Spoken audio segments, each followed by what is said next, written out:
ਇੱਕ ਵੇਲਾ ਉਹ ਵੀ ਸੀ, ਦੇਸੀ ਕਣਕ ਘਿਓ ਵੀ ਸੀ, ਅਸਲੀ ਗੰਨੇ ਰੋ ਵੀ ਸੀ, ਬੂਰੀ ਮੱਝ ਦਾ ਚੋ ਵੀ ਸੀ, ਰਿਸ਼ਤੇ ਨਾਤੇ ਮੋਹ ਵੀ ਸੀ, ਜਿਉਂਦੇ ਮਾਂ ਤੇ ਪਿਓ ਵੀ ਸੀ। ਧੋਖਾ ਸੀ ਨਾ ਰਲ ਸੀ, ਨਿੱਕੀ ਜਿਹੀ ਤੇ ਗੱਲ ਸੀ। ਧੁੱਪ ਗਵਾਰਾ ਗੰਢ ਸੀ ਹੁੰਦੀ, ਫਾਂਡੇ ਕੰਨੀਆਂ ਠੰਡ ਸੀ ਹੁੰਦੀ। ਚੀਤੇ ਬੰਨੀ ਗੰਢ ਸੀ ਹੁੰਦੀ, ਝੂਠ ਬੋਲਿਆਂ ਝੰਡ ਸੀ ਹੁੰਦੀ।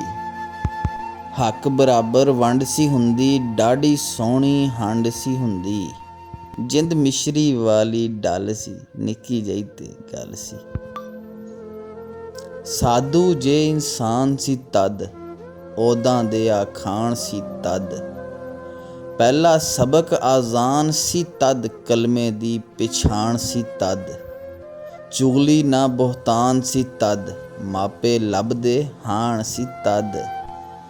ਚੌਧਰ ਸੀ ਧੜੱਲ ਸੀ, ਨਿੱਕੀ ਜਿਹੀ ਤੇ ਗੱਲ ਸੀ।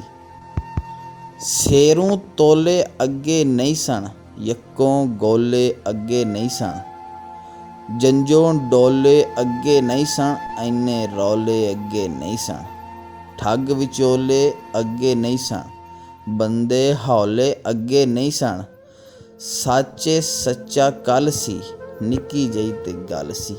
ਖਿੱਦੋ ਖਲ ਦੀਆਂ ਲੀਰਾਂ ਦੇ, ਹੁਣ ਚੰਨੀ ਵਸ ਕਰੀਰਾਂ ਦੇ। ਜਿਨ੍ਹਾਂ ਲੱਥੇ ਪਾਏ ਫਕੀਰਾਂ ਦੇ, ਉਹ ਗੱਜਦੇ ਪੁੱਤ ਅਮੀਰਾਂ ਦੇ। ਨਹੀਂ ਮੁਨਕਿਰ ਤੇ ਨਕੀਰਾਂ ਦੇ, ਸਾਡੇ ਮਰਨੇ ਜੀਣੇ ਪੀਰਾਂ ਦੇ। ਲੈ ਗਈ ਬਾਬਾ ਖਲ ਸੀ, ਨਿੱਕੀ ਜਿਹੀ ਤੇ ਗੱਲ ਸੀ।